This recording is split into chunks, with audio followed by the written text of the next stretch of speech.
What's going on, guys? This is Kaishiro. Welcome back. So we are back with another video. On this video, we're going to cover my Voiceless Voice updated deck profile that I have used on Kaido Willis weekly tournaments and Kaido Willis Neo League tournament that I have placed first on both tournaments. I have 4-0 record on the weekly and also undefeated as well on the Neo League.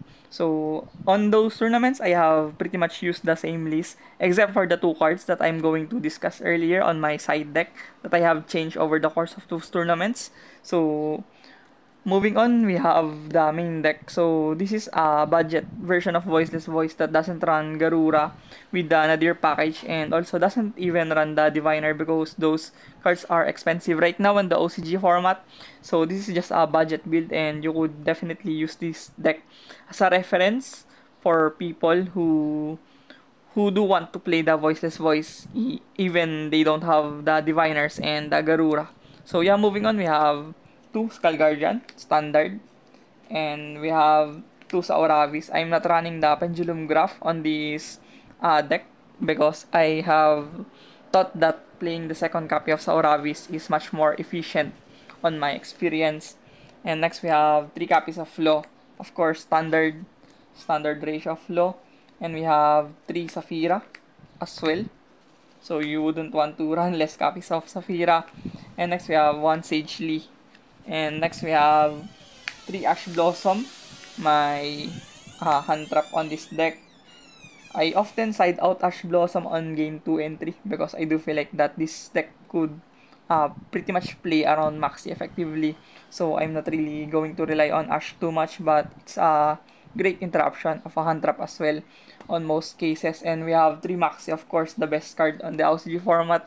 And we have the 3 Barrier, standard, and next we have double Prayer, and next we have the LED support of Voiceless Voice. We have the Blessing, a very tremendous card for the deck, insane recursion, and of course another form of interruption on the opponent's turn.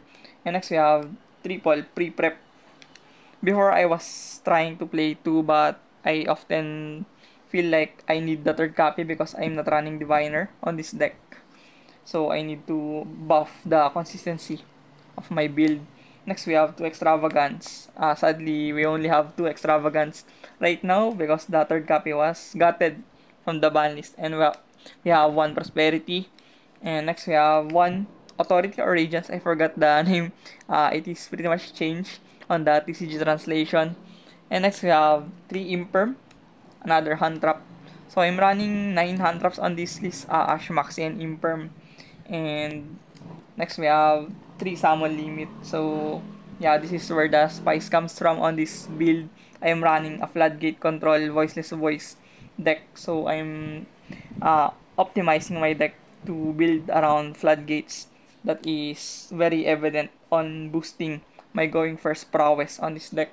And we have the Anti-Spell Fragrance, very tremendous on the format right now. Even rogue decks like Purely and other spell-oriented decks pretty much struggles around Anti-Spell. And the last card on my main deck, we have There Can Be Only One. Sadly, we only have 1 There Can Be Only One right now, but this card is very strong on the format right now, especially on the Philippines. Tenpai is really prominent right now, so There Can Be Only One is an instant win button around Tenpai. And moving on towards my side deck first, and we have Tunibiru on my side deck. Pretty self-explanatory. This card is very strong against the Snake Eyes matchup. And next we have double Photon Jumper. This is a tech card for me against Tenpai. So I'm running this Photon Jumper to eradicate their battle phase prowess because Tenpai is a really dangerous deck. If you don't prepare against Tenpai, I think you are pretty much going to lose. And I think the matchup of Voiceless Voice on against Tenpai is kinda hard, to be honest, because they run so much talent, Droplet, and they do have Bestials, Ghost Bell, and Ghost Ogre on their hand trap option. So this is a very hard matchup for us, and I often really regard Tenpai as a strong deck right now in the Philippines metagame. So I opted to tech in two Photon Jumpers on this side deck. And next we have one Droll and Lockbird, and we have two Cold Buy.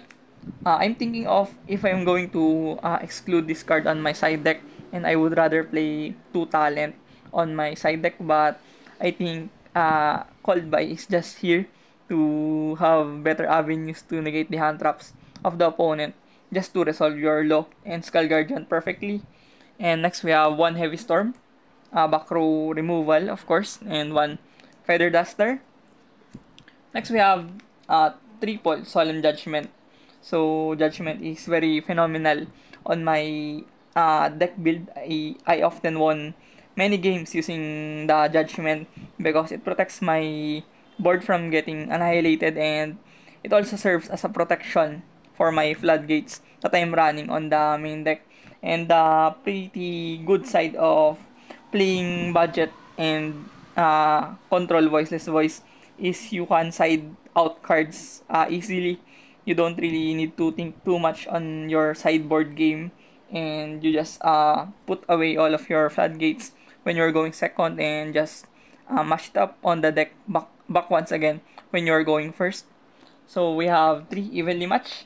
So this is my Soul Board Breaker on this build.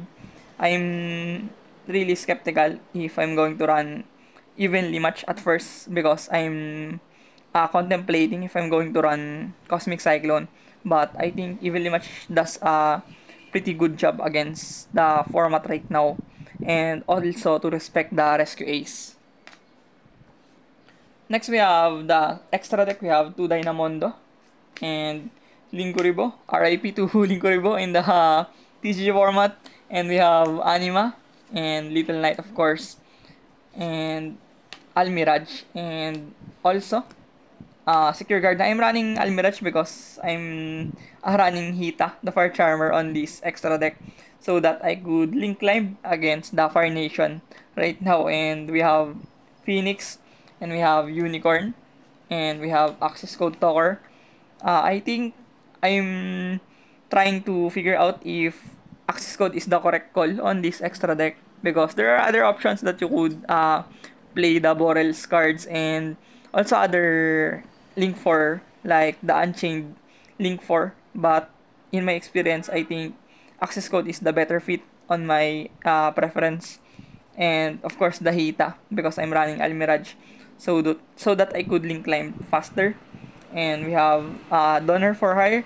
I'm going to replace this card if I have gotten my Lina, but sadly my Lina Charmer didn't arrive lately, so I'm just using Donor for the meantime.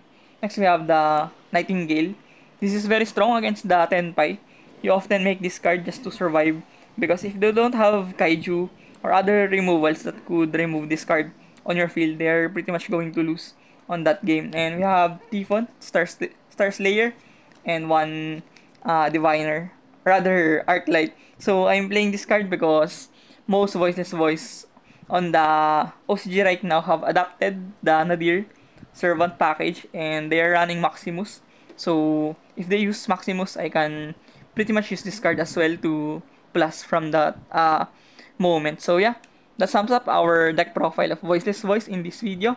Once again, thank you for watching. I hope you do learn something from this video, and please drop a like and subscription on my YouTube channel. So see you on the next one. Peace.